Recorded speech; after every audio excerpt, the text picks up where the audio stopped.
Assalamualaikum warahmatullahi wabarakatuh. Salam sejahtera untuk kita semua. Om Swastiastu, Namo Buddhaya, salam kebajikan. Malam-malam jaga lilin, makanya pakai sushi. Selamat siang para hadirin, jumpa lagi di webinar GASI. Selamat siang Bapak dan Ibu, GASI The Payroll Service Specialist, penyelenggara jasa penggajian. Sangat berterima kasih kepada Bapak dan Ibu berkenan hadir pada webinar kami hari ini.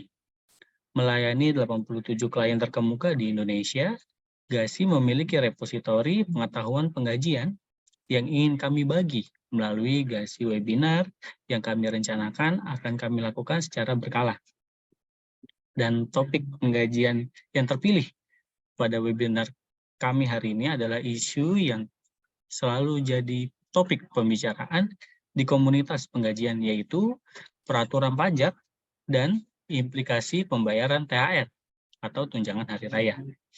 Telah hadir bersama saya Fajar, Niki, dan Miftah selaku narasumber, dan juga saya serta Anggara selaku moderator. Dan bersama kita akan kupas tuntas hari ini terkait dengan peraturan pajak dan implikasi pembayaran THR, tunjangan hari raya. Sebelum pertanyaan perdana saya ajukan kepada Fajar, mohon Bapak dan Ibu berkenan izinkan kami rampungkan penjelasan terlebih dahulu. Sebelum kemudian kami buka sesi tanya jawab. Namun demikian, mohon Bapak dan Ibu sudah dapat segera mulai menuliskan pertanyaan Bapak dan Ibu pada kolom chatroom sejak bahkan saat ini. Dan di sesi tanya jawab, yang akan terpilih pertanyaannya dan juga yang terbanyak ditanyakan, akan kami dahulukan untuk dijawab. Pertanyaan yang tidak sempat kami kupas di sesi hari ini, dengan senang hati akan kami jawab di kesempatan one-on-one session, yang waktunya bisa kita sepakati bersama. Kami mohon izin ingatkan juga bahwa kami akan memberikan sertifikat kehadiran bagi Bapak dan Ibu yang menghadiri webinar kami sekurang-kurangnya 1 jam. Jadi kami berharap Bapak dan Ibu berkenan untuk mengikuti webinar kami hingga akhir. Baik, pertanyaan perdana akan saya tanyakan kepada Fajar. Fajar, adakah landasan peraturan terkait dengan pembayaran THR? Dan siapa saja yang berhak mendapatkan tunjangan hari raya? Dan siapa yang wajib membayarkan tunjangan hari raya? Ya, baik. Terima kasih Mas Febi. Jadi untuk THR ini telah diatur pada Peraturan Menteri Ketenagakerjaan Republik Indonesia Nomor 6 Tahun 2016 tentang tunjangan hari raya keagamaan bagi pekerja atau buruh di perusahaan. Nah, THR keagamaan ini adalah pendapatan non-upah yang wajib dibayarkan oleh pengusaha kepada pekerja atau buruh atau keluarganya menjelang hari raya keagamaan. Seperti itu, Mas Febi. Baik, terima kasih Fajar atas penjelasannya. Terima kasih Febi karena telah mewakili saya untuk membuka webinar hari ini. Baik, dari yang sudah Fajar sampaikan terkait dengan pertanyaan yang sebelumnya sudah diajukan kepada Fajar terkait dengan landasan peraturan terkait dengan pembayaran tunjangan hari raya. Jadi Bapak dan Ibu, untuk landasan peraturan ini merujuk pada Peraturan Menteri Ketenagakerjaan Republik Indonesia Nomor 6 Tahun 2016. Jadi di peraturan tersebut disampaikan bahwa tunjangan hari raya keagamaan ini merupakan pendapatan non-upah yang memang wajib dibayarkan oleh pengusaha kepada pekerjanya. Baik, Fajar, tadi di peraturan yang sudah Fajar sampaikan disebutkan terkait dengan hari raya keagamaan.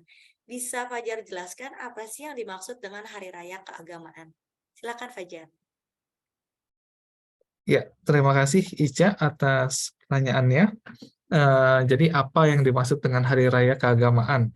Jadi kita merujuk kembali pada Peraturan Menteri Ketenagakerjaan Nomor 6 Tahun 2016 tentang tunjangan Hari Raya Keagamaan, yang dimana dijelaskan Hari Raya Keagamaan yang dimaksud adalah Hari Raya Idul Fitri bagi pekerja atau buruh yang beragama Islam, Hari Raya Natal bagi pekerja atau buruh yang beragama Kristen, kemudian Hari Raya Nyepi bagi pekerja atau buruh yang beragama Hindu, kemudian Hari Raya Waisak bagi pekerja atau buruh yang beragama Buddha, kemudian ada Hari Raya Imlek bagi pekerja atau buruh yang beragama Konghucu.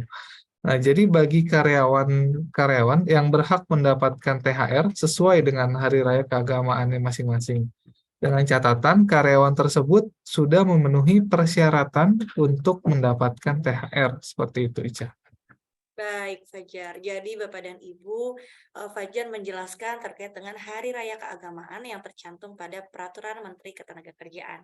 Disebutkan terdapat 5 Hari Raya Keagamaan dan terkait dengan tunjangan Hari Raya yang diberikan kepada karyawan dengan prasyarat berhak mendapatkan tunjangan Hari Raya diberikan pada karyawan sesuai dengan Hari Raya keagamaannya masing-masing. Baik, lalu Fajar terkait dengan pengkategorian untuk penghasilan atas tunjangan hari raya ini, apakah terdapat landasan peraturan yang dapat kita rujuk, Fajar? Ya, terima kasih, Ica.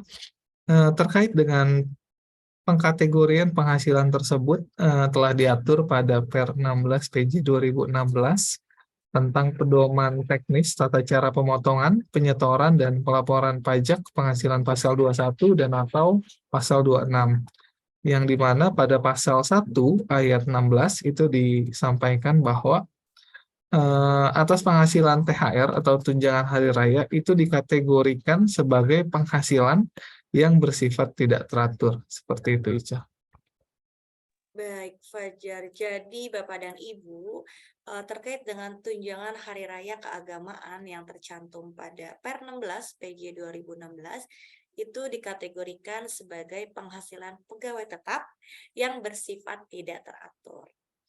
Baik, masih dengan Fajar. Fajar, lalu jika tadi disampaikan bahwa tunjangan hari raya merupakan penghasilan yang dikategorikan sebagai penghasilan tidak teratur. Lalu bagaimana cara perhitungan penyetahunannya untuk tunjangan hari raya keagamaan jika kita merujuk pada Per 16 PJ 2016? Iya, terima kasih, Ica.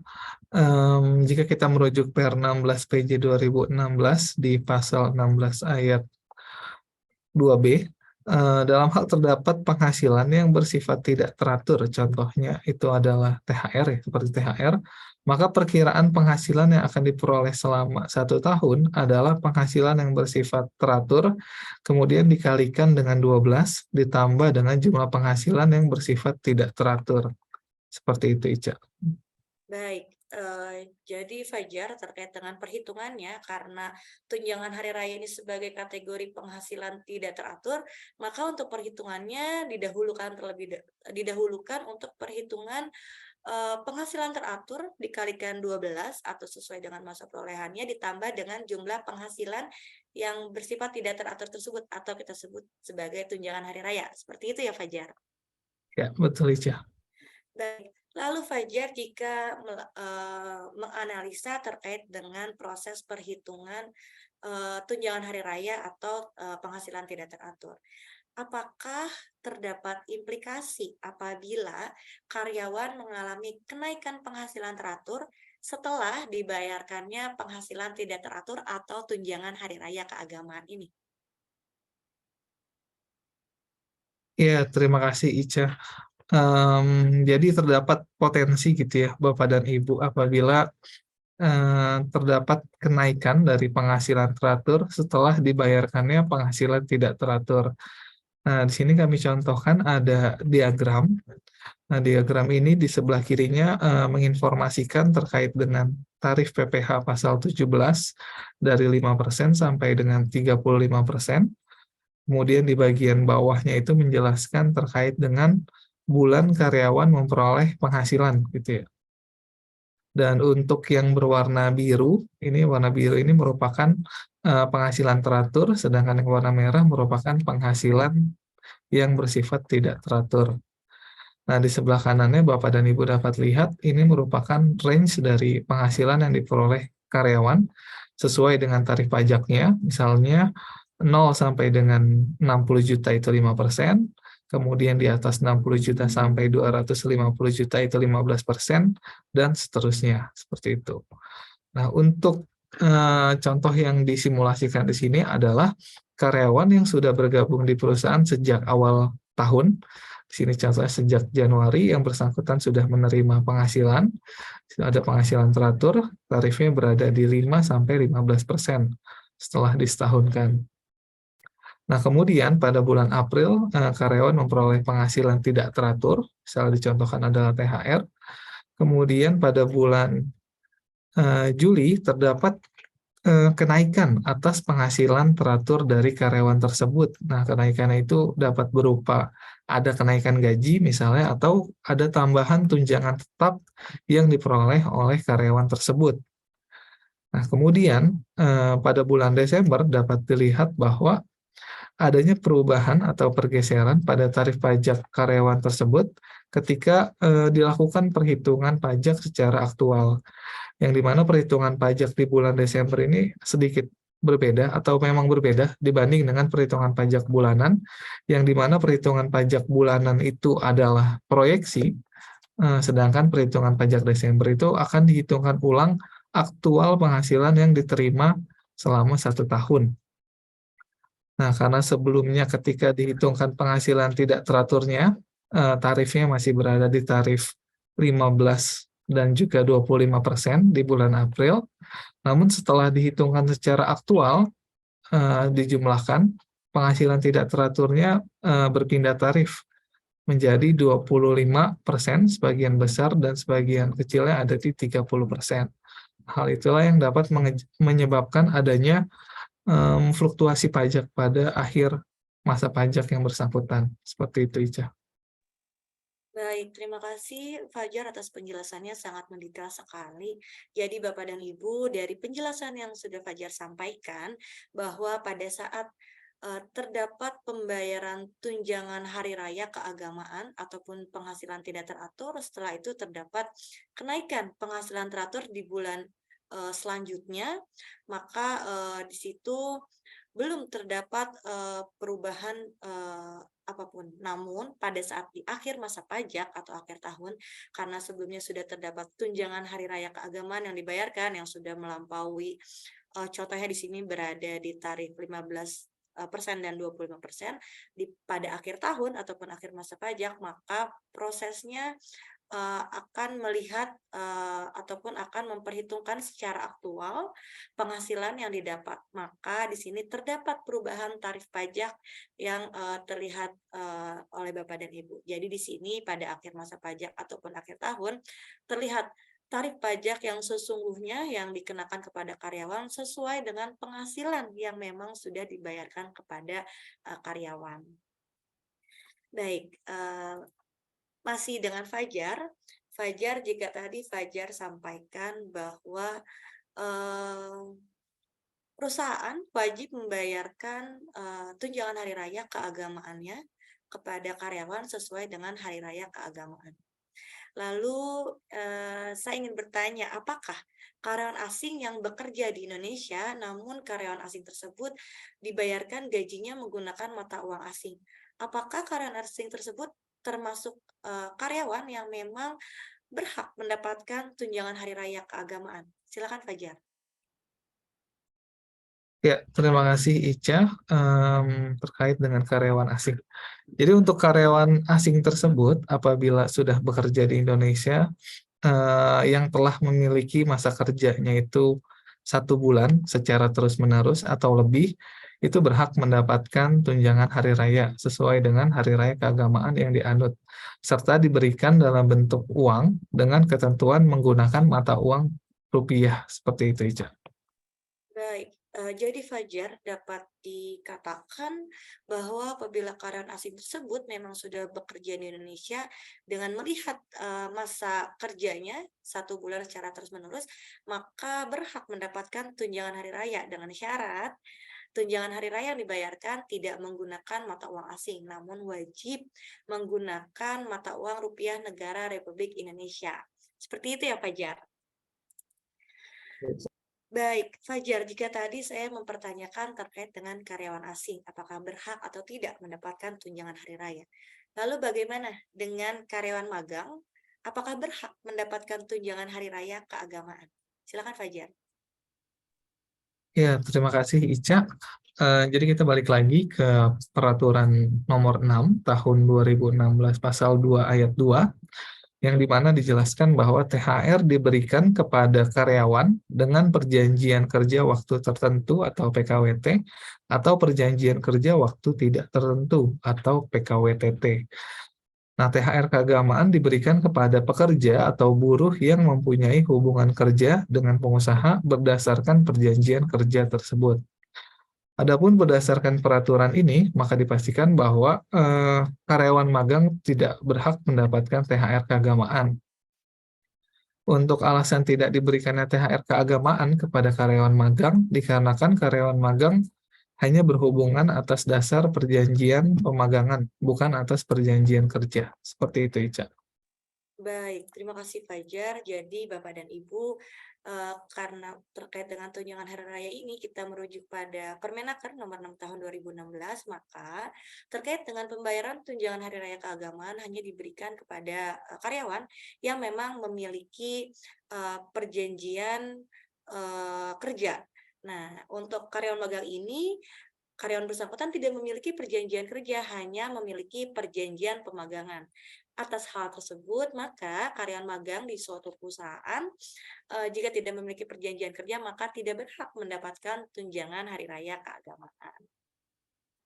Baik, sebelum saya melanjutkan pertanyaan kepada Fajar, Bapak dan Ibu mohon izin saya mengingatkan kembali Bapak dan Ibu, silakan Bapak dan Ibu sejak sekarang sudah mulai tuliskan pertanyaan di chat room. Pertanyaan Bapak dan Ibu akan membantu kami memahami penjelasan yang paling Bapak dan Ibu butuhkan pada webinar kami hari ini. Mungkin dari penjelasan yang sudah Fajar sampaikan dengan beberapa pertanyaan yang saya ajukan, Bapak dan Ibu sudah memiliki pertanyaan. Silakan Bapak dan Ibu dapat memberikan pertanyaan pada chat room kami.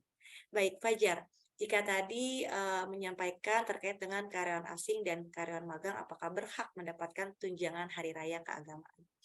Bagaimana jika pekerja atau buruh harian lepas? Apakah berhak mendapatkan tunjangan hari raya keagamaan? Silakan Fajar. Iya, terima kasih Ica.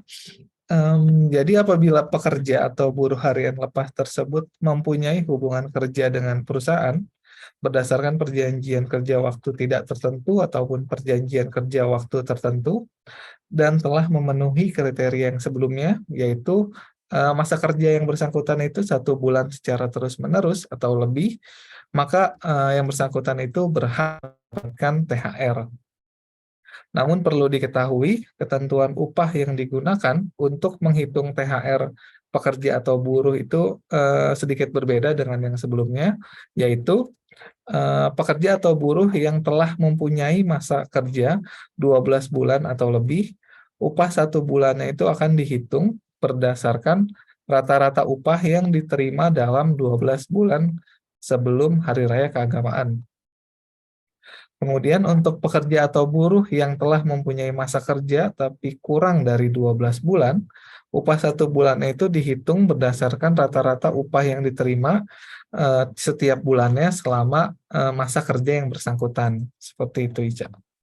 Baik, jadi Bapak dan Ibu yang sudah Fajar sampaikan terkait dengan pekerja atau buruh harian lepas ini memang berhak mendapatkan tunjangan hari raya keagamaan dengan syarat telah memenuhi masa kerja 1 bulan secara terus-menerus dan juga memiliki perjanjian kerja dengan perusahaan.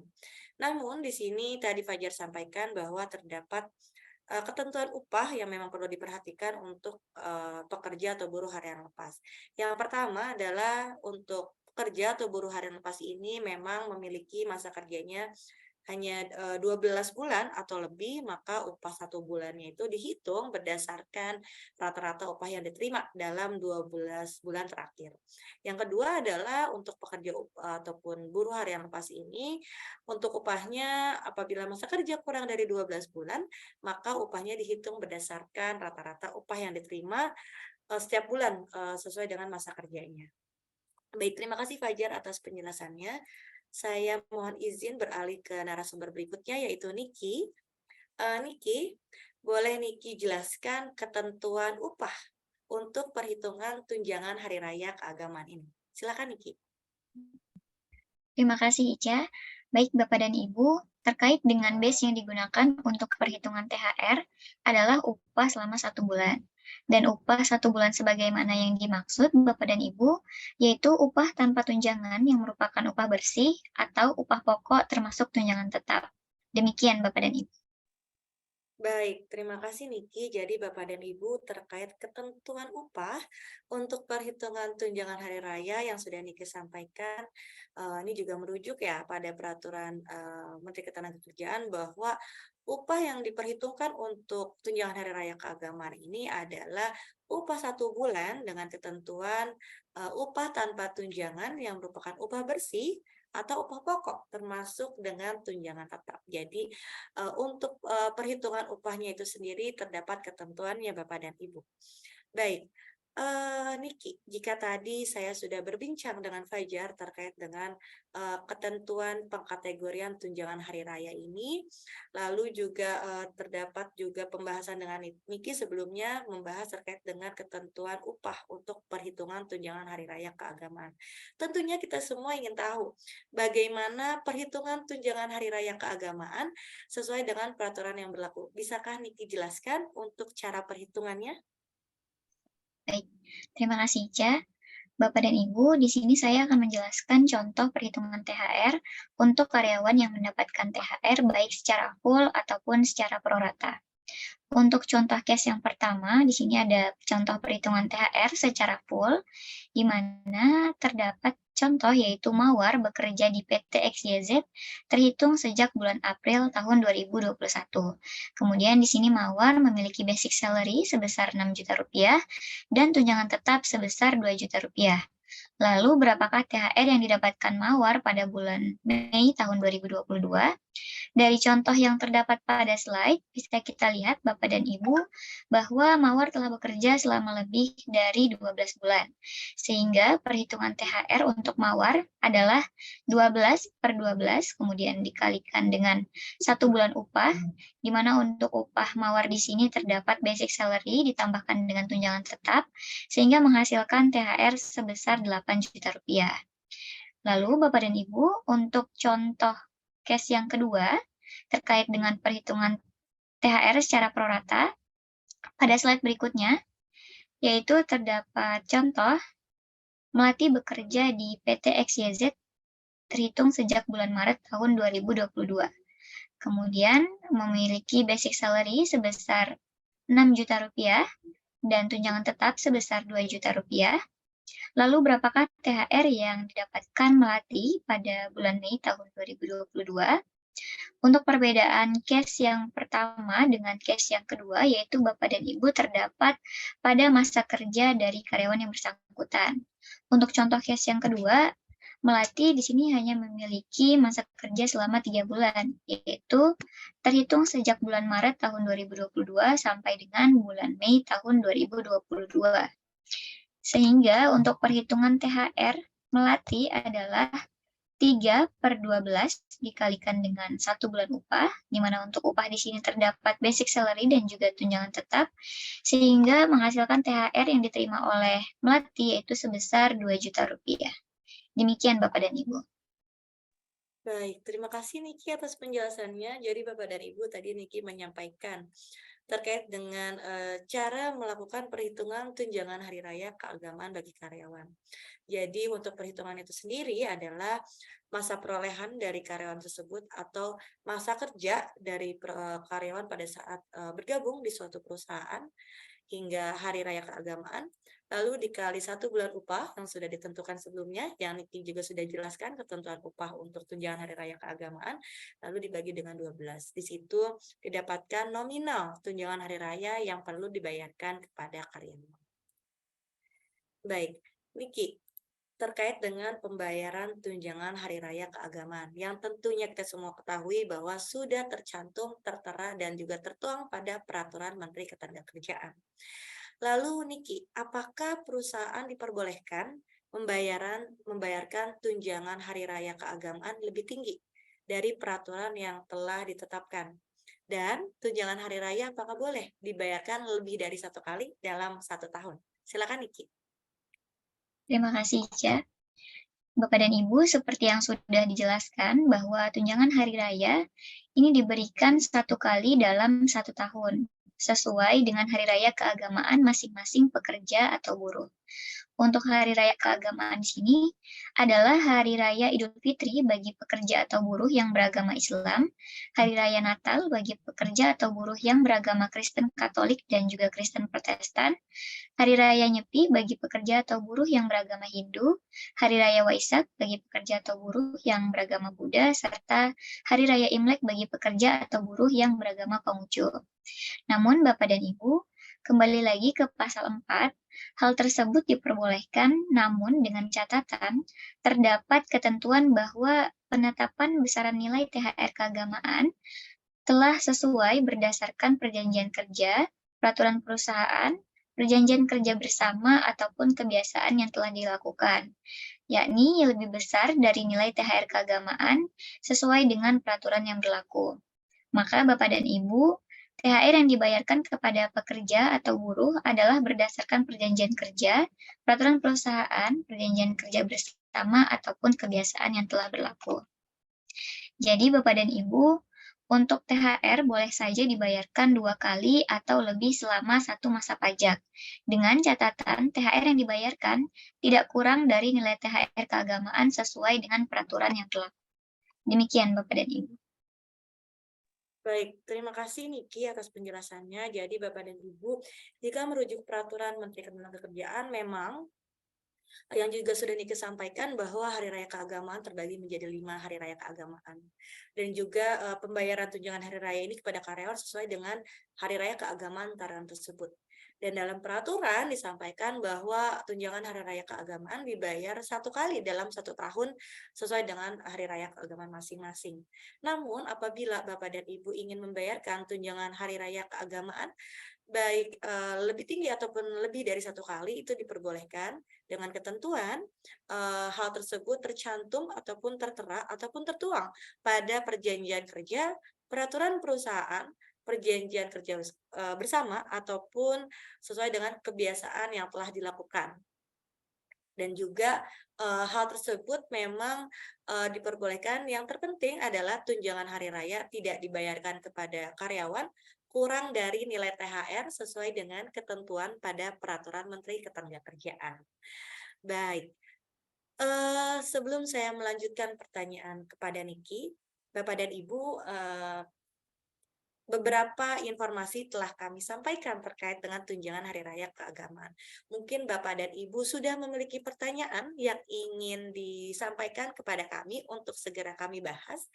Bapak dan Ibu dapat mengirimkan pertanyaan Bapak dan Ibu melalui chat dengan untuk saya atas nama Anissa Mustika Sadikin ataupun kepada rekan saya Anggara Yudhistira untuk dapat kita bahas pertanyaan Bapak dan Ibu dan kami kupas tuntas pada sesi tanya jawab. Mohon maaf sebelumnya atas ketidaknyamanan yang terjadi. Namun terdapat beberapa pertanyaan yang sudah masuk kepada saya dan juga sudah kami persiapkan untuk dapat kami jawab pada kesempatan tanya jawab di akhir sesi. Baik, saya masih dengan Niki. Niki, terkait dengan tunjangan hari raya ini, apakah terdapat ketentuan waktu pembayaran tunjangan hari raya kepada karyawan? Silakan Niki. Ya. Bapak dan Ibu, terkait dengan ketentuan waktu pembayaran THR, sesuai dengan Peraturan Menteri Ketenagakerjaan Republik Indonesia Nomor 6 Tahun 2016, yaitu pada Pasal 5 Ayat 4 tentang tunjangan hari raya keagamaan bagi pekerja atau buruh di perusahaan, telah dijelaskan bahwa THR keagamaan wajib dibayarkan oleh pengusaha yaitu paling lambat 7 hari sebelum hari raya keagamaan. Demikian Bapak dan Ibu.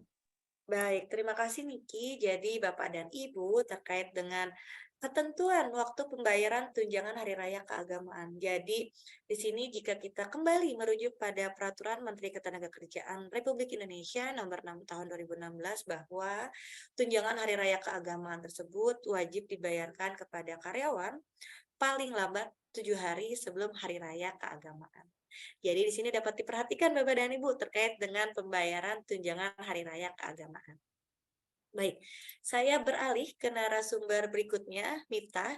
Namun sebelumnya, mohon maaf Bapak dan Ibu apabila sebelumnya saya sudah sampaikan untuk pengajuan pertanyaan kepada kami, saya sampaikan dapat mengirimkan kepada saya sebagai Anissa Muska Sadikin dan rekan saya, namun Bapak dan Ibu dapat mengirimkan pertanyaan ditujukan kepada Mahamerurum.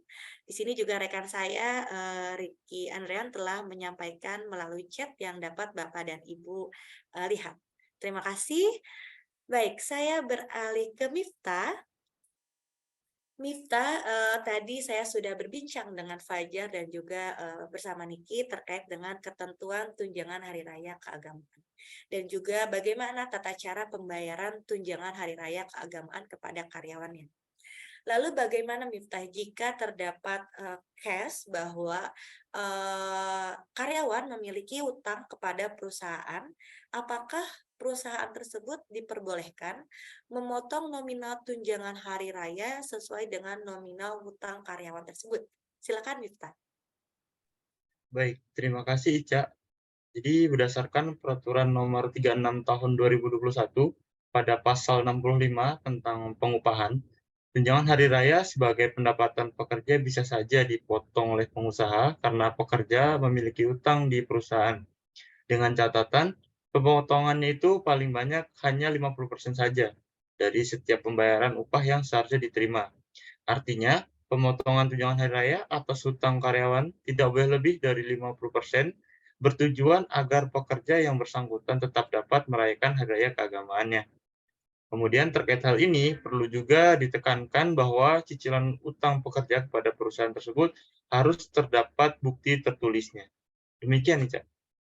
Baik, terima kasih Miftah. Jadi Bapak dan Ibu, apabila terdapat karyawan yang memiliki hutang dan juga perusahaan memiliki kewenangan untuk memotong nominal tunjangan hari raya, diperbolehkan, namun dengan ketentuan tidak lebih dari 50% dari nominal tunjangan hari raya keagamaan. Mengapa hal tersebut bertujuan agar karyawan tetap mendapatkan tunjangan hari raya keagamaan sehingga karyawan tetap dapat merayakan hari raya keagamaannya. Dan juga Bapak dan Ibu terkait dengan cicilan hutang yang dilakukan oleh karyawan kepada perusahaan itu harus terdapat bukti tertulisnya. Baik, Miftah, terkait tadi saya sudah membahas juga terkait dengan karyawan yang berhak mendapatkan tunjangan hari raya keagamaan. Saya ingin bertanya Miftah, bagaimana jika karyawan sudah berhenti bekerja? Apakah masih memiliki hak untuk mendapatkan tunjangan hari raya keagamaan, Miftah? Baik, Ica. Meski hak atas tunjangan hari raya tidak membedakan status pekerja, baik pekerja tetap atau pekerja kontrak atau pekerja paruh waktu, namun dalam hal terjadinya pemutusan hubungan kerja sebelum hari raya, berlaku ketentuan Pasal 7 Permenaker 6 Tahun 2016 yang menyebut hak atas tunjangan hari raya hanya dimiliki oleh pekerja dengan status tetap atau perjanjian kerja waktu tidak tertentu yang mengalami PHK terhitung sejak 30 hari sebelum hari raya keagamaan. Demikian, Ica. Baik, terima kasih Miftah atas penjelasannya. Jadi yang tadi Miftah sampaikan kepada Ibu terkait dengan status ataupun hak karyawan yang mendapatkan tunjangan hari raya keagamaan ini memang dilihat dari pekerja dengan status tetap. Dan yang mengalami pemutusan hubungan kerja terhitung sejak 30 hari sebelum hari raya keagamaan, maka berhak ataupun masih dapat diberikan tunjangan hari raya keagamaan. Baik, Miftah, jika tadi disampaikan terkait dengan ketentuan pembayaran tunjangan hari raya keagamaan kepada karyawan sesuai dengan hari raya keagamaannya masing-masing. Lalu terkait dengan tunjangan hari raya keagamaan ini, apakah diperbolehkan jika perusahaan memberikannya dalam bentuk barang? Silakan Miftah. Baik, Ica. Sesuai yang tercantum pada Peraturan Menteri Ketenagakerjaan Republik Indonesia Nomor 6 Tahun 2016 tentang tunjangan hari raya keagamaan bagi pekerja atau buruh di perusahaan, tepatnya pada pasal 6, bahwa untuk tunjangan hari raya keagamaan ini diberikan dalam bentuk uang dengan ketentuan menggunakan mata uang rupiah Republik Indonesia. Jadi untuk tunjangan hari raya ini tidak boleh diberikan dalam bentuk barang. Demikian nih, Cak. Baik, Miftah. Terima kasih, Miftah, atas penjelasannya. Jadi, Bapak dan Ibu perlu digarisbawahi. Di sini, tunjangan hari raya keagamaan memang secara penglihatan ataupun secara peraturan ataupun secara kegunaannya memang dipergunakan untuk karyawan merayakan hari raya keagamaan.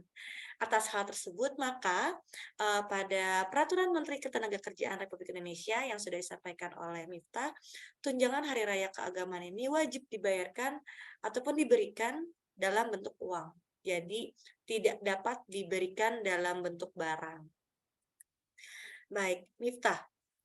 Jika 2 tahun yang lalu kita semua tahu ya Miftah bahwa kita semua terdampak atas adanya pandemi. Dan juga terdapat beberapa perusahaan yang merasa terdampak pandemi dan juga karyawan mendapatkan dampak tersebut. Terkait dengan tunjangan hari raya keagamaan. Bagaimana jika perusahaan saat ini masih merasakan ataupun masih terdampak pandemi? Apakah boleh tunjangan hari raya keagamaan tersebut dibayarkan secara bertahap? Apakah proses pembayaran tunjangan hari raya yang secara bertahap tersebut dapat dilakukan oleh semua perusahaan atau hanya perusahaan yang memang terlihat terdampak pandemi tersebut? Silakan Miftah. Oke, baik. Terkait hal ini, pada tahun 2021 memang terdapat aturan terkait dengan tunjangan hari raya bagi pekerja di perusahaan yang terdampak pandemi. Namun sampai dengan saat ini belum terdapat peraturan lagi dari pemerintah terkait dengan tunjangan hari raya bagi pekerja atau buruh di perusahaan yang terdampak pandemi. Kemudian ketentuan yang telah dikeluarkan sebelumnya sudah jelas menyebutkan bahwa peraturan tersebut berlaku untuk tahun 2021. Sehingga peraturan tersebut tidak berlaku untuk tahun 2023 ini. Demikian.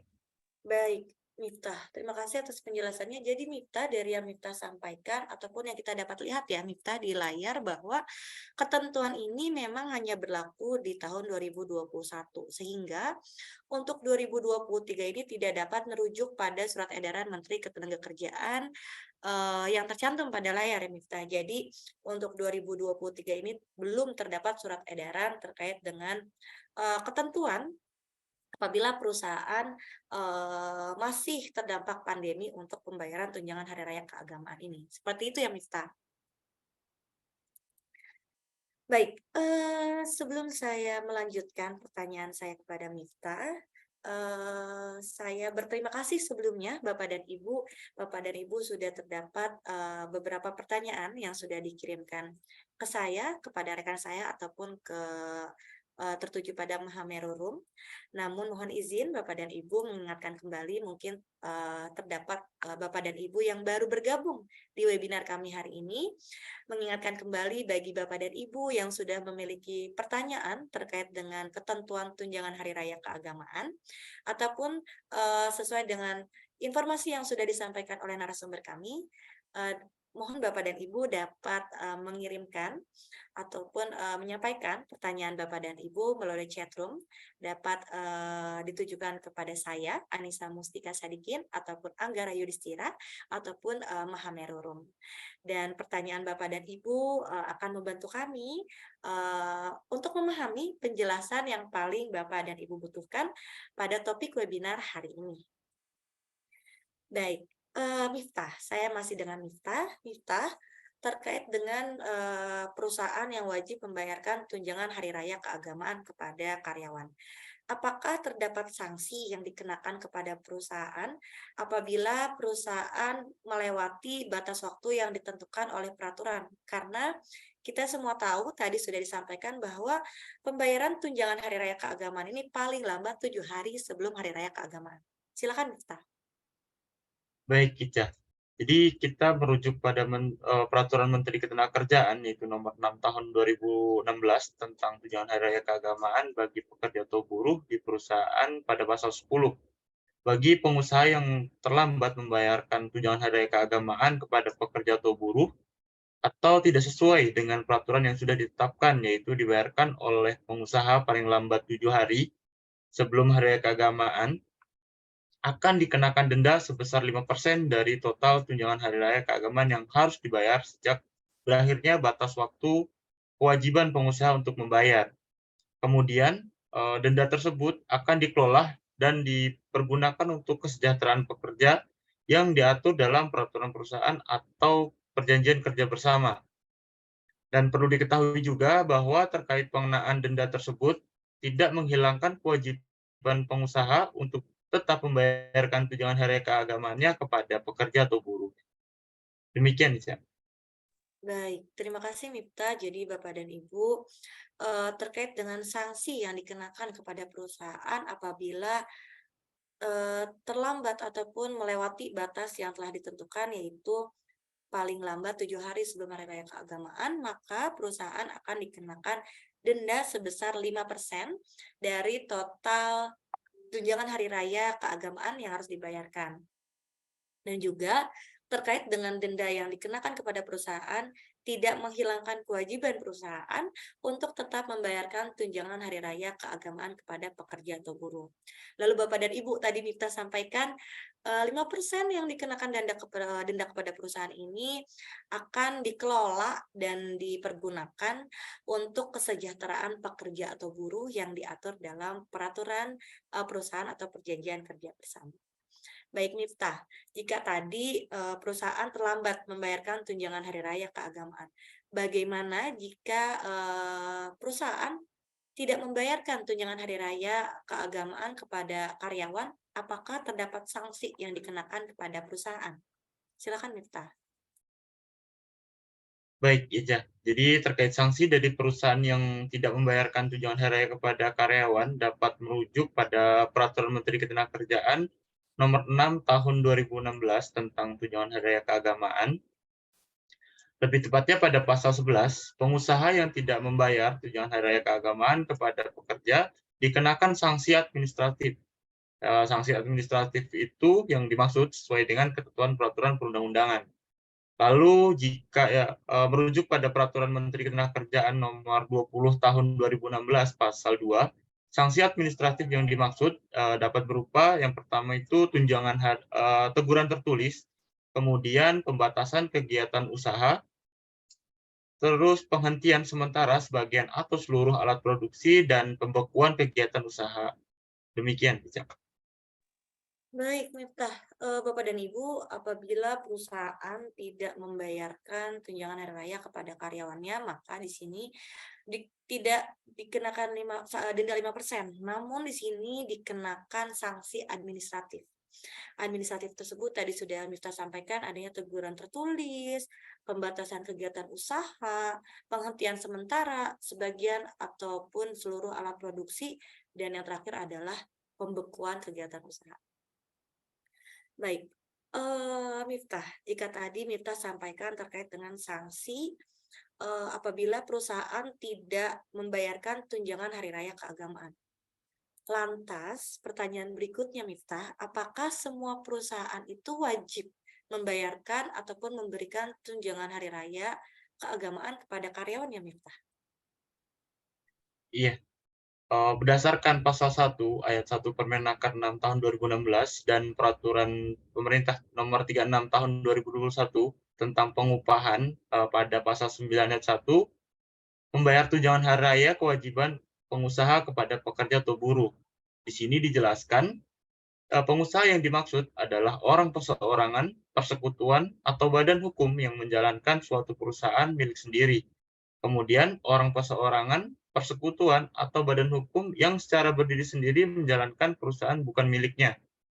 Kemudian, orang perseorangan, persekutuan, atau badan hukum yang berada di Indonesia mewakili perusahaan sebagaimana dimaksud dalam huruf A dan huruf B yang berkedudukan di luar wilayah Indonesia.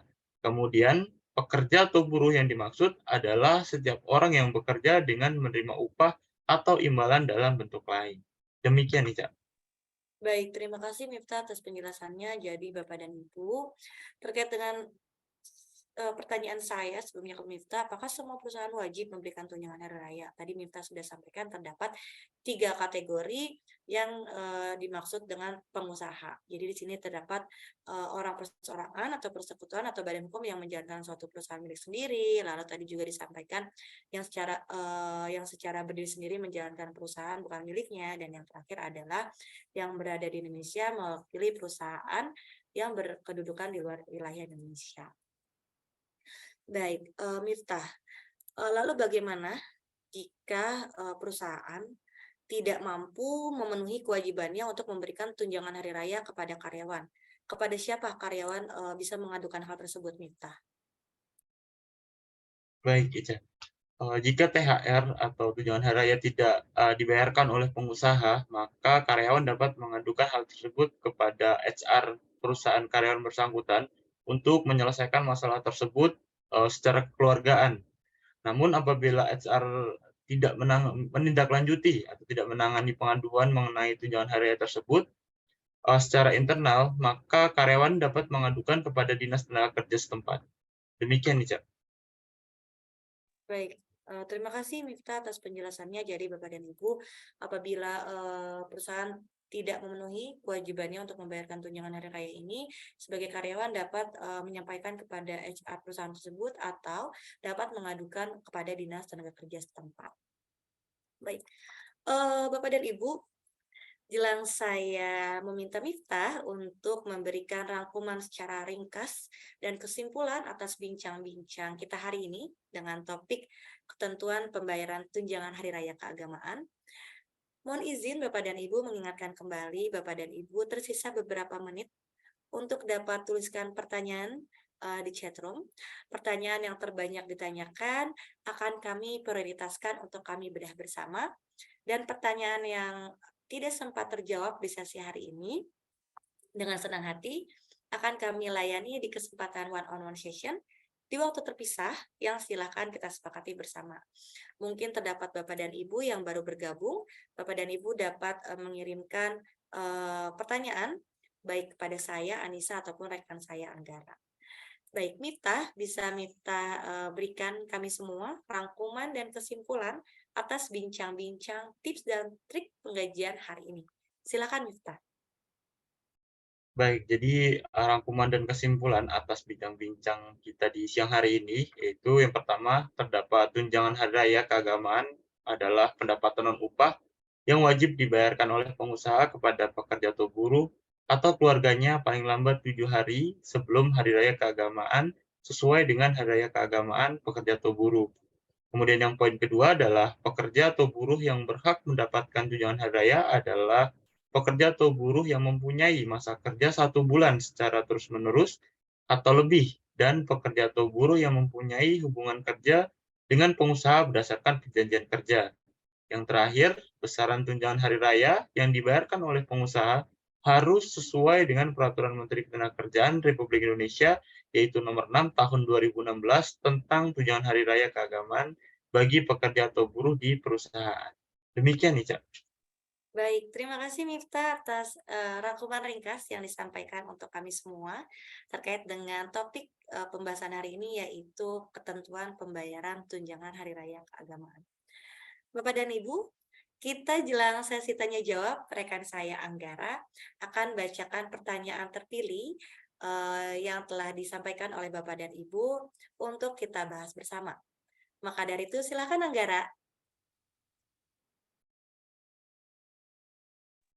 Baik, terima kasih Ica, terima kasih rekan-rekan semua sudah menyampaikan untuk materi hari ini ya di webinar kita untuk sesi hari ini. Ya, Bapak dan Ibu sudah banyak pertanyaan yang telah Bapak Ibu kirimkan nih di chat room kami sesuai arahan yang tadi kami sampaikan. Dan saya sudah beberapa merangkum pertanyaan dari Bapak dan Ibu, terdapat juga beberapa pertanyaan yang sama. Jadi izinkan saya satu persatu sampaikan pertanyaan Bapak dan Ibu untuk dijawab oleh rekan-rekan narasumber kami. Dan apabila masih terdapat pertanyaan yang belum sempat terjawab di sesi hari ini, maka kita dapat lakukan di waktu terpisah, yaitu pada one-on-one session yang waktunya dapat kita sepakati. Baik, tanpa berpanjang lebar, kita masuk saja ke pertanyaan pertama. Pertanyaan pertama dari Dinta, bagaimana pembayaran THR untuk karyawan yang memeluk agama selain agama yang diakui di Indonesia? Silakan. Ya, terima kasih Anggara dan Mbak Dinta. Terkait dengan pertanyaannya, kita merujuk kembali ke aturan yang berlaku tentang THR, maka pengertiannya adalah pendapatan non-upah yang dibayarkan pengusaha diberikan kepada karyawan atau keluarganya sebelum perayaan Hari Raya Keagamaan. Nah, sementara itu Peraturan Menteri Ketenagakerjaan yang tadi dijelaskan nomor 6 tahun 2016 tentang tunjangan Hari Raya Keagamaan atau THR itu memiliki regulasi lain yang dimana dijelaskan jika terjadi kesepakatan antara pengusaha dan karyawan, maka bisa mendapatkan THR tidak sesuai hari raya keagamaannya. Nah, hal ini harus kita tuangkan di dalam perjanjian kerja maupun peraturan perusahaan yang telah disepakati bersama antara karyawan dan juga perusahaan. Nah, karena hal tersebut memungkinkan pekerja dengan agama selain agama yang diakui di Indonesia mendapatkan tunjangan hari raya. Seperti itu, Mas Angga dan Mbak Dinta. Baik, terima kasih Fajar. Ya, Bapak dan Ibu, terkait dengan pembayaran THR ya untuk karyawan yang memiliki agama tapi selain agama yang diakui di Indonesia. Ya, jadi hal ini memang diatur juga ya di Permenaker nomor 6 tahun 2016.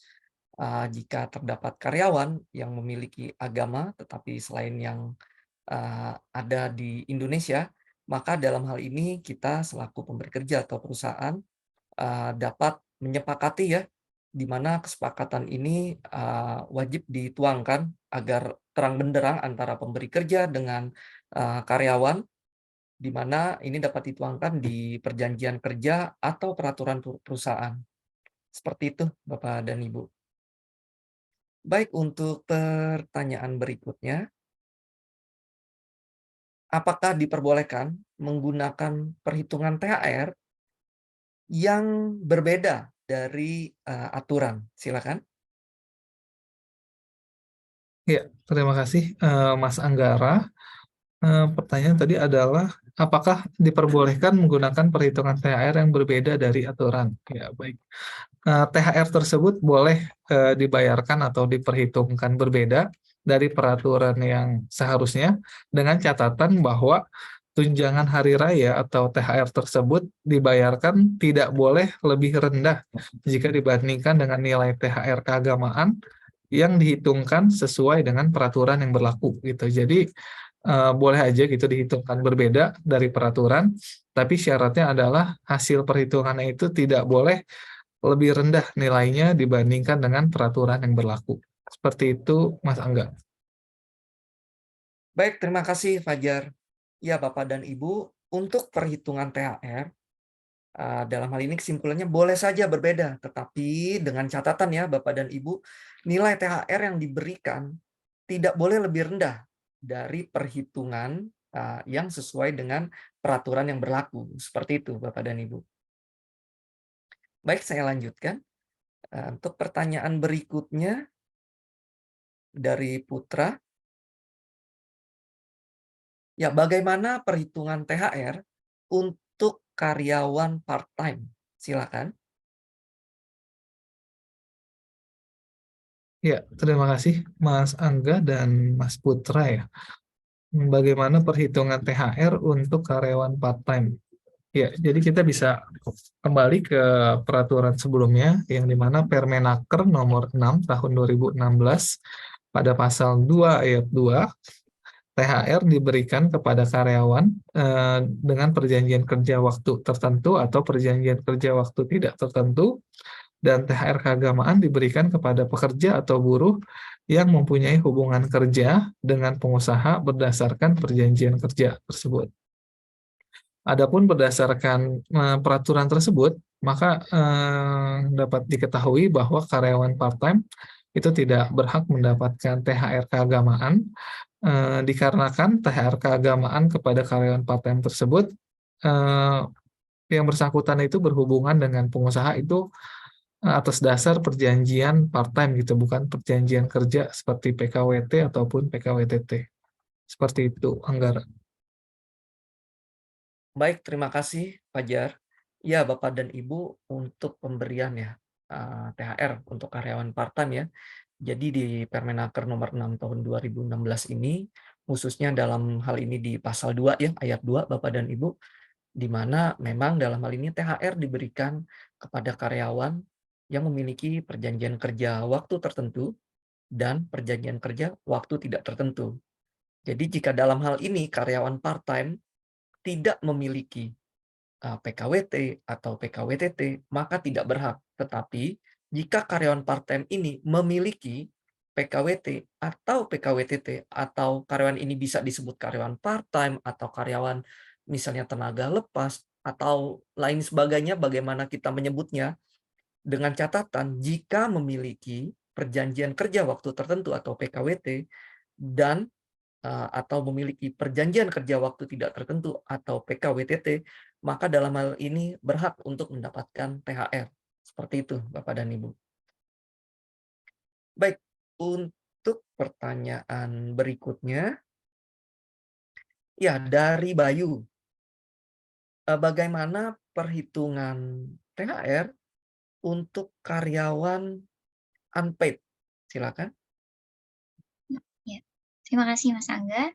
Bapak dan Ibu, jika kita merujuk ke Permenaker nomor 6 tahun 2016, yaitu pada pasal 4, terkait dengan perhitungan karyawan unpaid leave untuk penetapan besaran nilai THR keagamaannya, ini bisa kita sesuaikan dengan perjanjian kerja bersama ataupun peraturan perusahaan serta kebiasaan yang berlaku di perusahaan. Artinya, Bapak dan Ibu, perhitungan untuk karyawan unpaid leave ini dapat kita hitungkan secara full tanpa melihat unpaid leave dari karyawan tersebut, ataupun tidak dihitungkan besaran nilai THR-nya pada saat karyawan tersebut unpaid leave. Demikian Bapak Bayu. Baik, terima kasih Niki. Ya, Bapak dan Ibu, untuk perhitungan karyawan unpaid ya, untuk THR-nya ya di sini. Ya, memang dalam hal ini di Permenaker nomor 6 tadi, dalam hal ini di pasal 4, jadi untuk perhitungan karyawan unpaid, nah untuk penetapan besarannya, ini dapat disesuaikan ya Bapak dan Ibu dengan perjanjian kerja atau peraturan perusahaan yang telah disepakati antara pemberi kerja atau perusahaan dengan karyawan atau buruhnya. Jadi apakah ini diberikan full atau juga apakah diberikan hanya setengah atau bagaimana, itu kembali lagi ke perjanjian kerja atau peraturan perusahaan yang dimiliki di perusahaan Bapak dan Ibu. Ya baik, saya lanjutkan ke pertanyaan berikutnya dari Mulyo.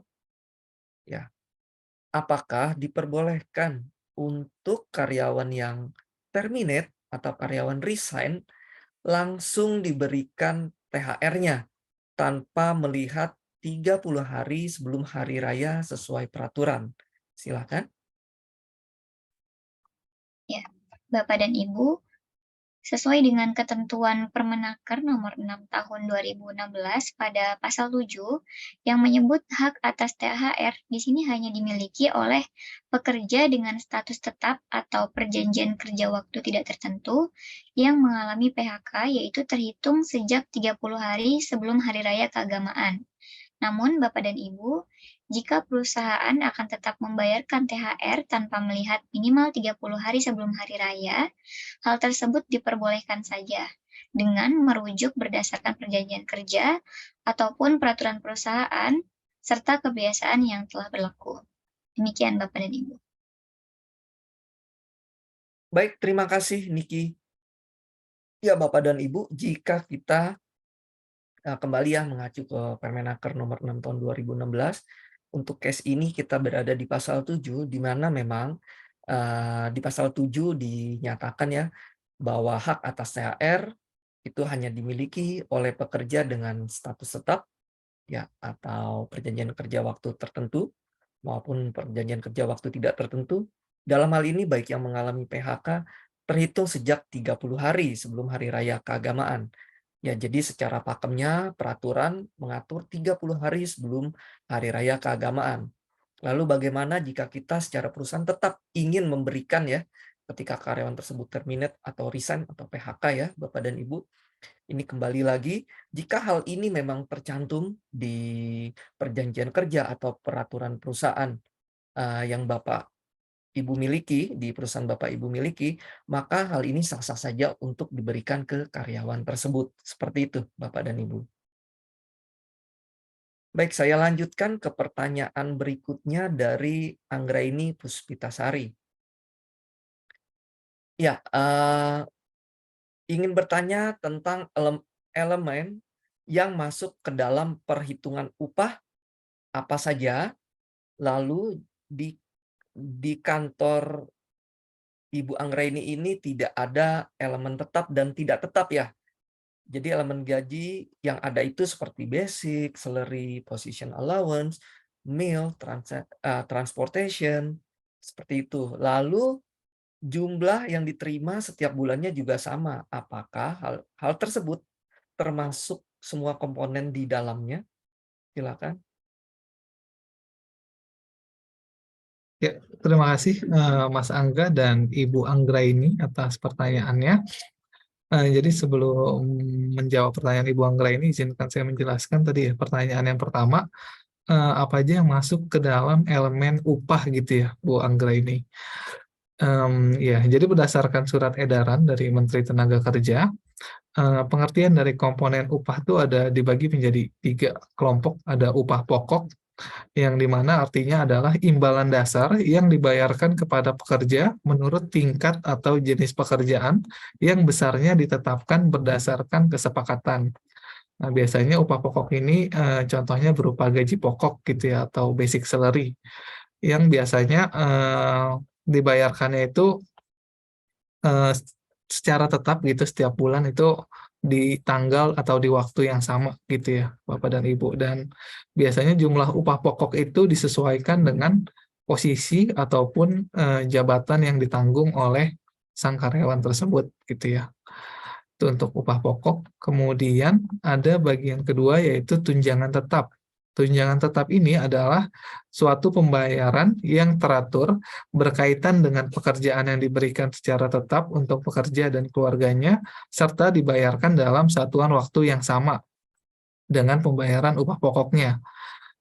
Misalnya tadi ada tunjangan perumahan gitu ya, atau tunjangan makan yang waktunya itu tetap dan jumlahnya itu juga tetap gitu diberikannya, tidak berkaitan dengan kehadiran dari yang bersangkutan gitu, tetapi dibayarkan secara full gitu, secara penuh setiap bulannya dalam jumlah yang tetap. Nah, itu dimaksud menjadi tunjangan tetap.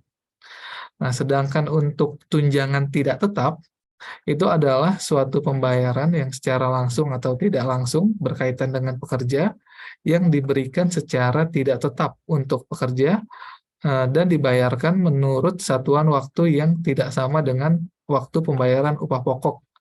Kalau ini misalnya bisa juga tadi menggunakan tunjangan transport gitu, tapi tunjangan transport gitu atau tunjangan makannya ini tidak tetap gitu diterimanya oleh karyawan setiap bulannya, melainkan berdasarkan kehadirannya. Misalnya apabila hadir, maka yang bersangkutan akan mendapatkan tunjangan transportnya akan lebih banyak akan lebih banyak gitu dibandingkan ketika di bulan yang bersangkutan ini tidak hadir. Kurang lebih seperti itu untuk pengertian kelompok upah gitu ya, elemen-elemen yang ada di upah. Nah, kemudian yang berhubungan dengan tadi pertanyaan yang kedua itu, Mas Anggara, mohon maaf, Mas. Tadi apa yang disebut ya, Mas? Baik, untuk pertanyaan yang keduanya yaitu di kantor Mbak Anggraini ini tidak ada tuh elemen tetap dan tidak tetap. Yang ada yang tadi seperti disebutkan seperti basic salary, position, meal allowance, transportation, dan itu setiap bulannya jumlahnya sama. Oke, iya. Iya, jadi berdasarkan definisi yang tadi sudah ada, yang sudah disampaikan berdasarkan ketentuan dari Menteri Tenaga Kerja. Nah, di sini kita dapat kelompokkan untuk basic salary ini mungkin yang dimaksud adalah upah pokok atau gaji pokok, sedangkan position allowance, meal allowance, transportation allowance yang jumlahnya tetap gitu ya, diterima setiap bulannya tetap tanpa memperhitungkan kehadiran gitu, misal dari yang bersangkutan, itu merupakan tunjangan tetap gitu. Kemudian untuk pertanyaan yang ketiga, Sudah Mas Momo sampai oh situ iya, aja. oke. Ya, iya, jadi kurang lebih seperti itu. Nah, dalam perhitungan THR itu ada upah dalam 1 bulan, itu dimaksud dari upah 1 bulan itu ada dua gitu ya, ada upah tanpa tunjangan yang merupakan upah bersih, atau upah pokok termasuk dengan tunjangan tetap. Seperti itu, Mas Angga dan Ibu Anggra ini.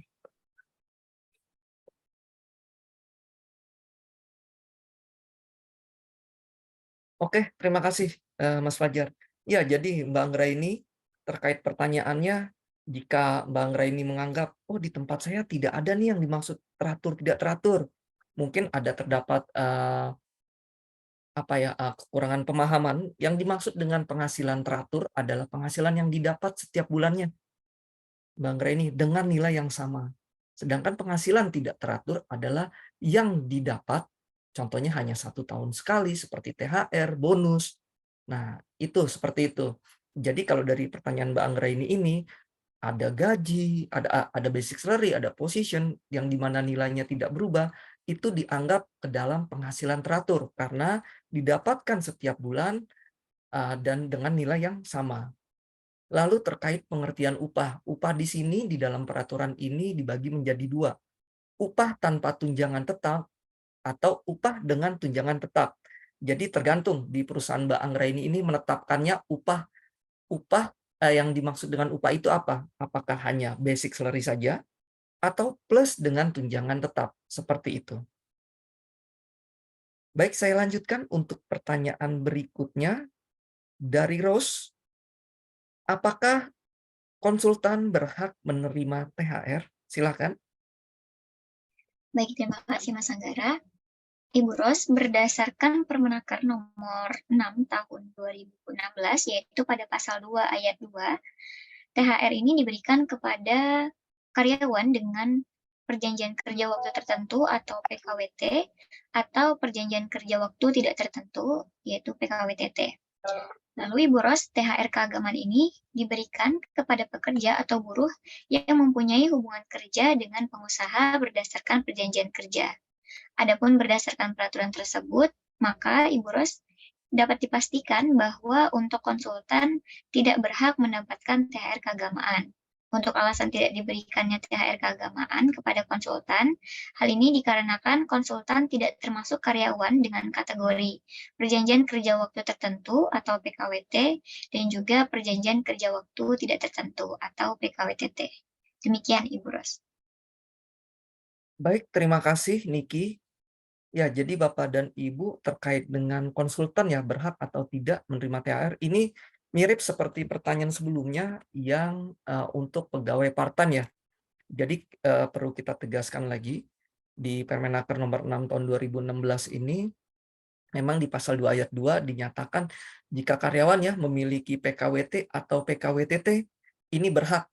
Nah, jadi kembali lagi jika dalam hal ini konsultan, part-time, tenaga kerja lepas atau lain sebagainya, jika karyawan-karyawan tersebut memiliki PKWT atau PKWTT, maka tetap berhak untuk mendapatkan THR. Tetapi jika tidak, maka dalam hal ini tidak berhak untuk mendapatkan THR tersebut. Baik, saya lanjutkan untuk pertanyaan berikutnya. Ini dari Virus. Apakah boleh THR dibayarkan dengan 50% berbentuk uang dan 50%-nya dalam bentuk voucher belanja? Silakan. Baik, Bapak dan Ibu, terima kasih. Jadi kita merujuk pada Peraturan Menteri Ketenagakerjaan Republik Indonesia Nomor 6 Tahun 2016. Jadi bagi pekerja atau buruh di perusahaan pada pasal 6, tunjangan hari raya keagamaan ini diberikan dalam bentuk uang dengan ketentuan menggunakan mata uang rupiah negara Republik Indonesia. Sehingga untuk tunjangan hari raya ini tidak boleh diberikan dalam bentuk voucher belanja ataupun berbentuk barang. Demikian Bapak dan Ibu. Baik, terima kasih Mita. Ya, Bapak dan Ibu, dalam peraturan untuk hal ini ada di pasal 6. Jadi di pasal 6 ini sudah ditegaskan ya, untuk pemberian tunjangan hari raya keagamaan diberikan dalam bentuk uang dengan ketentuan menggunakan mata uang Republik Negara Indonesia. Seperti itu, Bapak dan Ibu. Jadi tidak berlaku baik berbentuk benda, voucher, atau lain sebagainya. Jadi memang sudah diatur hanya berbentuk uang, seperti itu. Baik, saya lanjut pertanyaan berikutnya. Dari Julian, apakah diperbolehkan perusahaan membayarkan THR terlambat setelah hari raya dengan persetujuan karyawan? Baik, terkait hal ini sudah kami jelaskan sebelumnya sebenarnya. Jadi kembali lagi ke pasal 4, hal tersebut diperbolehkan dengan catatan terdapat ketentuan bahwa penetapan besaran nilai dan waktu pembayaran tunjangan hari raya ini berdasarkan perjanjian kerja, yaitu peraturan perusahaan, perjanjian kerja bersama, atau kebiasaan yang telah dilakukan atau lebih besar dari nilai tunjangan keagamaan sesuai dengan peraturan yang berlaku. Jadi tunjangan hari raya yang dibayarkan kepada pekerja atau buruh adalah berdasarkan perjanjian kerja atau peraturan perusahaan atau perjanjian kerja bersama dan atas kebiasaan. Demikian, Bapak dan Ibu. Baik, terima kasih Nita.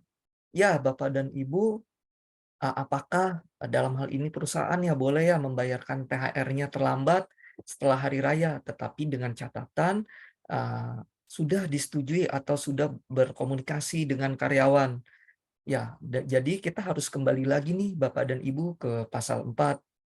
Ya, dalam hal ini diperbolehkan dengan catatan terdapat ketentuan ya bahwa penetapan besaran nilainya dan waktu pembayaran THR keagamaan tersebut ini memang sudah berdasarkan perjanjian terlebih dahulu atau sudah ada pembicaraan antara pemberi kerja dengan karyawannya. Seperti itu, Bapak dan Ibu. Baik, saya lanjutkan pertanyaan berikutnya dari Via. Apakah karyawan yang baru join H-7 sebelum hari raya berhak mendapatkan THR?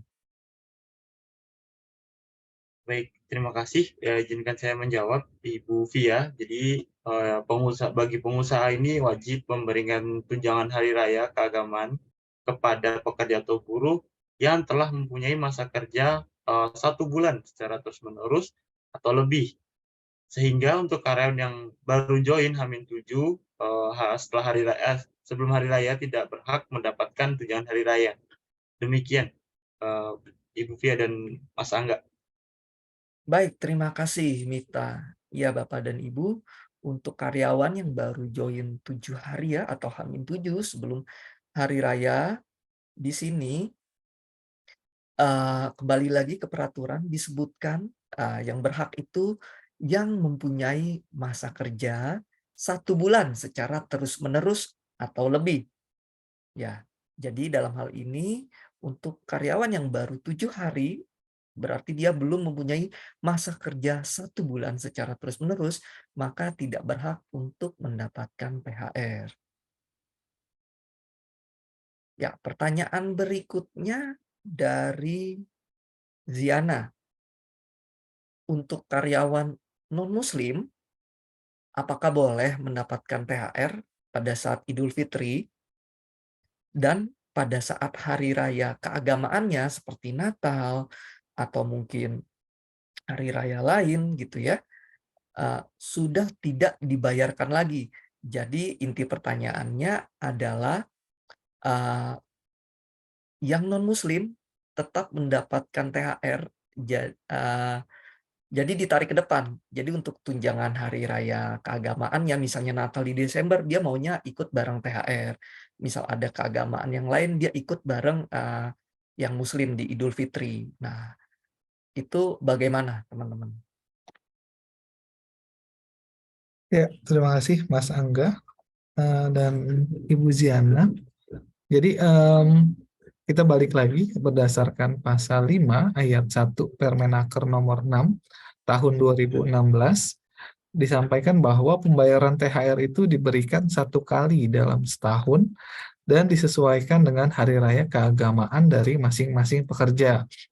Namun, ada kalanya seorang pekerja itu mendapatkan THR tidak di hari raya keagamaan yang dirayakan oleh agamanya, melainkan di hari raya keagamaan agama yang lain tadi seperti yang dicontoh kasus ya, contoh kasus dari Ibu Ziana.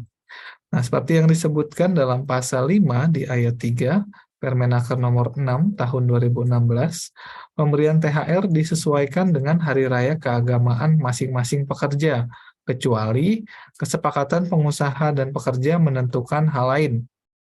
Nah, kesepakatan ini harus dituangkan di dalam perjanjian kerja ataupun peraturan perusahaan atau perjanjian kerja bersama.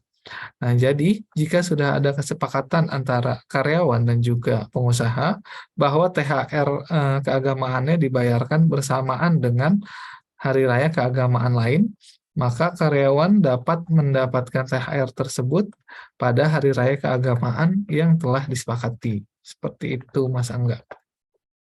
Baik, terima kasih Fajar. Ya, Bapak dan Ibu, untuk pertanyaan tersebut ya, sebelumnya kita mengacu dulu nih ke pasal 5 ayat 1, di mana memang di pasal 5 ayat 1 ini dinyatakan untuk pembayaran THR itu diberikan 1 kali dalam setahun dan disesuaikan dengan hari raya keagamaan dari masing-masing pekerja. Tetapi di pasal 5 ayat 3 itu dijelaskan kembali, Bapak Ibu. Di situ disebutkan terdapat pengecualian ya, kecuali kesepakatan pengusaha dan pekerja menentukan lain. Nah, di mana ini dituangkan juga di dalam perjanjian kerja, peraturan perusahaan, atau perjanjian kerja bersama antara pekerja dan perusahaan. Jadi dalam hal ini boleh saja untuk THR ya atau tunjangan hari raya keagamaan yang non-muslim diberikan ketika saat Idul Fitri, itu boleh saja jika memang hal ini sudah tertuang di perjanjian kerja atau peraturan perusahaan di tempat bekerja Bapak dan Ibu, seperti itu. Baik, sebelum saya lanjutkan untuk ke pertanyaan berikutnya, saya ingin menyampaikan kembali, mungkin saja terdapat Bapak dan Ibu yang baru saja bergabung dan memiliki pertanyaan. Silakan menuliskan pertanyaan Bapak dan Ibu di chat room kami, karena akan jauh lebih mudah bagi kami untuk memahami penjelasan yang paling Bapak dan Ibu butuhkan. Ya baik, saya lanjutkan untuk ke pertanyaan berikutnya.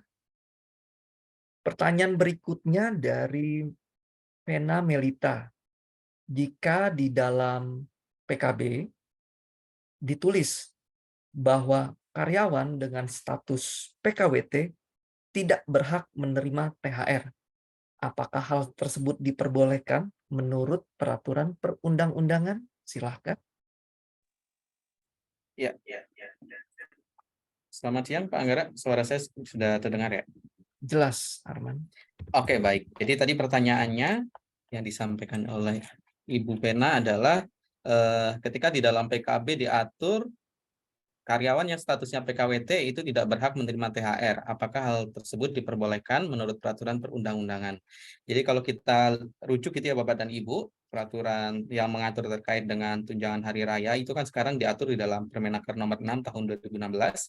Di pasal 2 ayat 2 di situ sudah jelas gitu ya, dijelaskan bahwa untuk THR keagamaan sebagaimana yang dimaksud di peraturan Permenaker nomor 6 ini itu diberikan untuk karyawan dengan perjanjian kerja waktu tidak tertentu atau PKWTT dan juga untuk perjanjian kerja waktu tertentu atau PKWT. Jadi artinya baik yang PKWT ataupun PKWTT itu sebenarnya berhak untuk mendapatkan THR. Dan hal ini jelas gitu ya diatur di dalam Permenaker nomor 6 tahun 2016. Nah, kemudian dalam hal ternyata di dalam PKB, perjanjian kerja bersama antara karyawan dan perusahaan itu diatur bahwa PKWT tidak berhak menerima THR, artinya perjanjian kerja bersama tersebut itu bertentangan dengan perundang-undangan yang berlaku. Nah, kalau misalkan statusnya sudah bertentangan gitu ya dengan peraturan perundang-undangan yang berlaku, itu rujukannya ada juga di dalam pasal 52 Undang-Undang Nomor 13 tahun 2003 terkait dengan ketenagakerjaan, di mana dijelaskan bahwa perjanjian kerja itu tidak boleh bertentangan dengan ketertiban umum, kesusilaan, dan juga peraturan perundang-undangan yang berlaku. Nah, kalau misalkan sudah bertentangan, maka perjanjian kerja bersama tersebut itu batal demi hukum. Nah, nanti mungkin Bapak dan Ibu kalau misalkan mau lihat rujukannya gitu ya, ada di Undang-Undang Nomor 13 tahun 2003 terkait dengan ketenagakerjaan. Nah, artinya kalau misalkan seperti itu, nanti dari sisi karyawan dapat mengajukan gitu ya ke dalam, mungkin kalau misalkan di perusahaan Bapak dan Ibu ada serikat pekerjaan, mungkin nanti bisa disampaikan juga aspirasinya bahwa sesuai peraturan seharusnya berhak nih untuk PKWT itu juga mendapatkan THR. Nah, nanti agar bisa dilakukan mediasi antara karyawan, perusahaan, dan juga dari serikat pekerjaannya untuk dilakukan revisi artinya terkait dengan perjanjian kerja bersama yang menyalahi peraturan perundang-undangan yang berlaku. Ya, mungkin itu jawaban dari saya. Anggara, dapat dilanjutkan ya. Baik, terima kasih Arman. Iya, untuk Ibu Vena ya tadi ya. Ya, jadi dalam hal ini kita mengacu juga tadi ya ke Undang-Undang Nomor 13 tahun 2003, tepatnya di pasal 52 seperti yang Arman jelaskan, bahwa ketika membuat suatu peraturan ya, baik itu perjanjian kerja bersama, peraturan perusahaan, ini tidak boleh bertentangan dengan peraturan yang sudah ada. Jadi jika dalam hal ini karyawan memiliki PKWT di Permenaker 6 tahun 2016 ini dinyatakan seharusnya berhak untuk mendapatkan tunjangan hari raya atau THR seperti itu. Baik, saya lanjutkan untuk ke pertanyaan berikutnya dari Sofyan.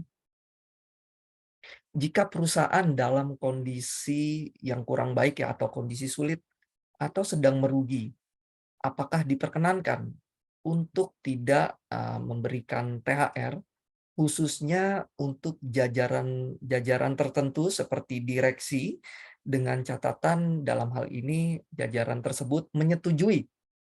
Silakan. Ya, terima kasih Mas Anggara. Ya, dalam hal perusahaan tadi dalam kondisi sulit gitu ya, atau merugi dan tidak membagikan THR, khususnya untuk jajaran direksi dengan catatan direksinya sudah menyetujui hal tersebut. Nah, hal tersebut itu diperbolehkan jika hal tersebut dapat disesuaikan dengan perjanjian kerja, peraturan perusahaan, ataupun perjanjian kerja bersama, ataupun kebiasaan yang telah dilakukan sesuai dengan pasal 4. Seperti itu, Mas Angga. Baik, terima kasih Fajar. Ya, Bapak dan Ibu, ini kita harus mengacu lagi ya, kembali lagi nih Bapak dan Ibu ke pasal 4 ya. Ya, jadi kembali lagi memang jika di perjanjian kerja, peraturan perusahaan, hal ini sudah ditetapkan atau sudah disetujui antara pemberi kerja atau perusahaan dengan karyawannya, maka dalam hal ini boleh saja Bapak dan Ibu. Tetapi jika hal ini tidak ada di perjanjian kerja, maka dalam hal ini kita sebagai pemberi kerja atau perusahaan seperti melanggar ya peraturan yang seharusnya di mana karyawan ini mendapatkan THR. Seperti itu. Baik, saya lanjutkan ke pertanyaan berikut dari Dwi. Untuk tunjangan hari raya ini dikenakan pajak PPh apa? Silakan.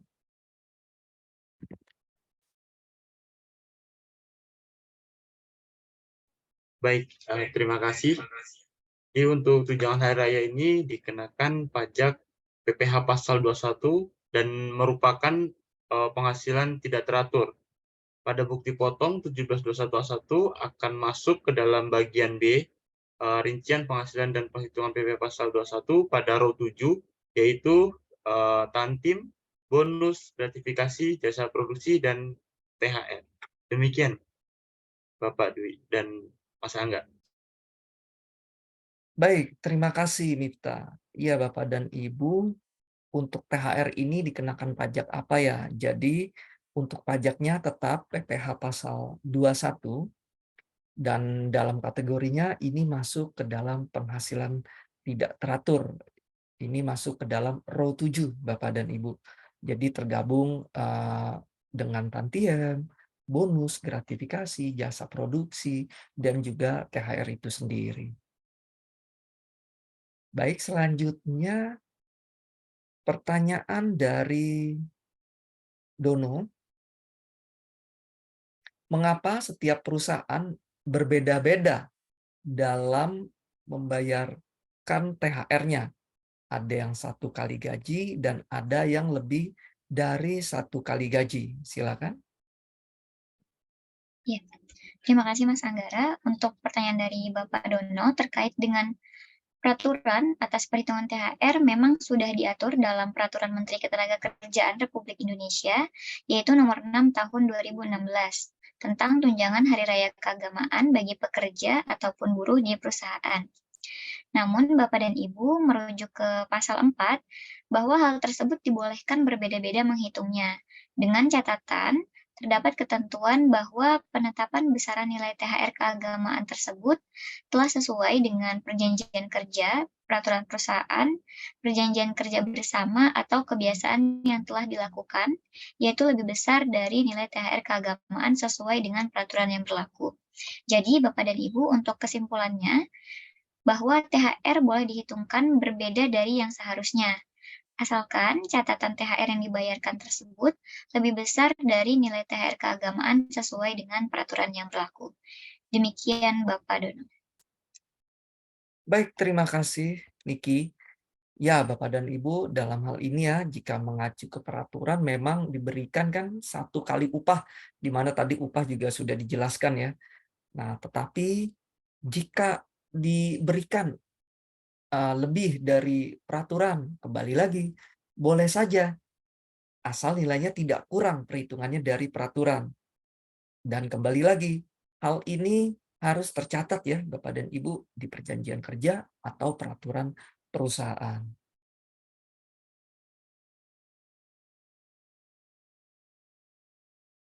Ya baik, untuk berikutnya pertanyaan dari Vian. Adakah solusi atau layanan nih yang diberikan oleh Gasi untuk menghadapi tantangan ya perubahan peraturan yang sifatnya dinamis ini? Silakan. Ya, baik Anggara, izinkan saya menjawab. Jadi Bapak dan Ibu, memang di era perkembangan teknologi yang serba cepat ini, perusahaan tentunya didorong untuk lebih cepat beradaptasi dan juga fokus pada core bisnisnya. Nah, memang untuk pengajian ini bukan merupakan core bisnis ya, tapi tentunya adalah aktivitas yang cukup kritikal juga bagi setiap perusahaan karena gaji setiap karyawan itu harus dibayarkan tepat waktu dan tanpa adanya kesalahan. Nah, untuk menjawab tantangan tersebut, kami Gasi The Payroll Specialist menyediakan berbagai solusi penggajian sampai dengan kebutuhan administrasi HR berbasis employee self-service. Terkait dengan solusinya ini, GASI tentunya akan selalu berkomitmen terhadap perubahan peraturan perpajakan yang bersifat dinamis. Kami juga akan selalu patuh dan kami akan selalu memberikan update secara berkala terhadap setiap perubahan peraturan dan apa implikasinya kepada setiap klien dan di sistem kami. Jika sistem kami membutuhkan update terkait perubahan peraturan ini. Demikian, Anggara. Oke, Ricky. Jadi apa nih solusi yang bisa GASI sediakan nih? Kalau untuk solusinya ya, Anggara, yang pertama itu mengenai penggajian itu GASI memiliki layanan payroll business process outsourcing. Ini adalah solusi ultimate yang bisa digunakan oleh perusahaan di mana untuk urusan penggajian mereka dan secara end-to-end ya, mulai dari menghitung gaji, menghitung pajak dan juga iuran BPJS, sampai dengan membayarkan gaji serta melaporkan pajak dan BPJS. Nah, itu semua diurus oleh GASI dan tentunya perusahaan tidak perlu lagi pusing memikirkan compliance dengan berbagai macam aturannya, masalah server, terus juga aplikasinya, mengenai infrastrukturnya, sampai dengan kebutuhan dinamika penggajian yang berubah-ubah nih dari perusahaan. Nah, tapi tentunya jika perusahaan masih ingin mengerjakan prosesnya secara in-house, tidak ingin di-outsource kepada GASI, ada juga layanan yang berbeda, yaitu namanya software as a service, di mana di sini perhitungan pajak kliennya itu akan dilakukan oleh klien sendiri, dan tapi tentunya menggunakan sistem dari GASI, yang kita beri nama GASI Payroll System. Dan GASI Payroll System ini merupakan repositori dari hasil pengalaman GASI mengelola penggajian selama hampir 20 tahun. Seperti itu, Anggara. Baik, Ricky. Jadi dalam hal ini GASI menyediakan ya seperti BPO, Business Process Outsourcing, yang bisa teman-teman gunakan, dan juga untuk proses in-house-nya kita menyediakan SaaS ya, Ricky ya. Ya, betul, Anggara. Nah, tadi kan juga disinggung tuh ya mengenai employee self-service yang GASI miliki. Nah, itu seperti apa ya? Ya, employee self-service ini bisa dibilang adalah aplikasi di luar payroll yang GASI miliki, dan itu akan berkaitan erat dengan namanya administrasi HR di tempatnya klien. Untuk menunjang kebutuhan administrasi HR ini, employee self-service ini bisa menjadi opsi yang digunakan oleh klien. Nah, employee self-service ini berbasis web punya kita dan dapat diakses oleh karyawan melalui handphone dan juga melalui web browser. Dan itu kita beri nama e-people care, dari administrasi absen secara online, pengajuan cuti, pengajuan lembur, pengajuan perjalanan bisnis, pengajuan pinjaman karyawan, sampai dengan karyawan bisa menerima surat resmi dari perusahaan dan juga menerima payslip dan bukti potong pajaknya di dalam aplikasi ini. Dan tentunya itu baru sebagian saja modul-modulnya. Nah, dari waktu ke waktu tentu saja modul-modul ini akan terus bertambah dan disempurnakan. Demikian, Anggara.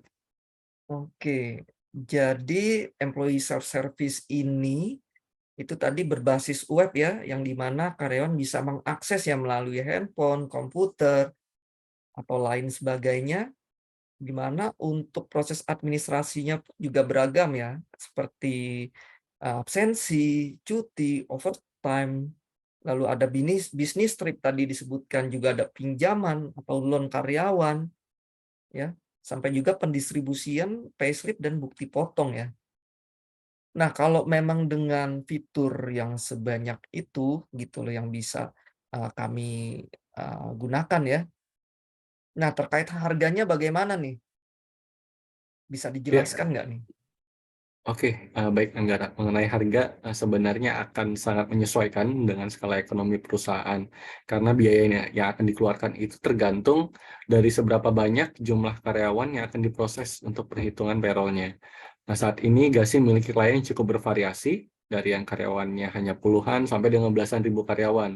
Maka bisa dibilang harga yang kami berikan itu tentunya cukup kompetitif dan menyesuaikan dengan budget perusahaan kecil maupun perusahaan besar. Selain dari jumlah karyawan, tentunya harga juga akan berbeda tergantung dari bisnis model yang diambil. Apakah tadi bisnis proses outsourcing atau software as a service. Nah, di mana kalau untuk software as a service ini tentunya akan ada perbedaan harga, di mana harganya di sini akan jauh lebih bersahabat. Seperti itu, Anggara. Baik, terima kasih Ricky untuk penjelasannya. Ya, Bapak dan Ibu, tadi adalah pertanyaan terakhir ya. Dan usai sudah sesi tanya jawab untuk topik webinar hari ini. Sekali lagi kami ucapkan terima kasih atas partisipasi Bapak dan Ibu dalam memberikan pertanyaan, dan untuk itu saya kembalikan kepada rekan saya, Ica, silakan. Baik, terima kasih Anggara sudah membacakan pertanyaan yang disampaikan oleh Bapak dan Ibu. Baik, Bapak dan Ibu, usai sudah webinar GASI berbagi tips dan trik penggajian hari ini, kami sangat berharap webinar hari ini bermanfaat bagi Bapak dan Ibu. Izinkan kami sampaikan bahwa kami akan mengirimkan link materi dan rekaman webinar hari ini yang dapat diakses melalui website kami. Lalu kami mohon Bapak dan Ibu berkenan untuk mengisikan postword setelah meninggalkan Zoom webinar hari ini. Terutama untuk kami lalu jadi paham bagaimana kami bisa selenggarakan webinar yang lebih baik, karena memang sejak awal juga sudah saya sampaikan bahwa webinar akan kami selenggarakan secara berkala. Bapak dan Ibu, mohon juga izin menyampaikan bagi Bapak dan Ibu yang masih memiliki pertanyaan dan atau membutuhkan layanan GASI, silahkan hubungi kami dan dengan amat senang hati akan kami layani. Selamat siang Bapak dan Ibu, terima kasih telah berkenan hadir dan sampai bertemu di webinar kami berikutnya. Ibu Hajah pergi mengaji, pulang-pulang bawa bingkisan. Saya akhiri acara hari ini. Terima kasih, semoga acaranya berkesan. Selamat siang.